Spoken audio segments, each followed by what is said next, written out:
kutuma kwa His Excellency President William Ruto. Mwezi wa 4 alikuja huko, akaomba na watu wa udhaya machine ya MRI na CT scan. Saa hii tunaongea saa hii, Your Excellency, inafungwa na nimetoka huko saa hii.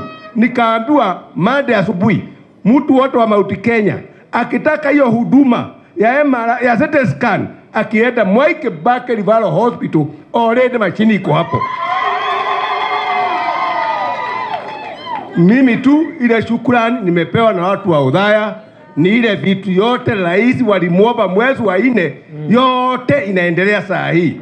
Tunaongea hapa. Kwa hivyo nimwambie sisi watu wa udhaya tunakumbuka mwaka wa miaka 2007 mimi nilikuwa katikati huko tukifanya uchaguzi.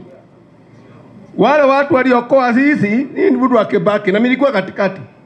Ni family ya deputy wetu walisema kura ya Kibaki haitaibiwa, na kura ya Kibaki ikakuja itakuwa tuokoa mwaka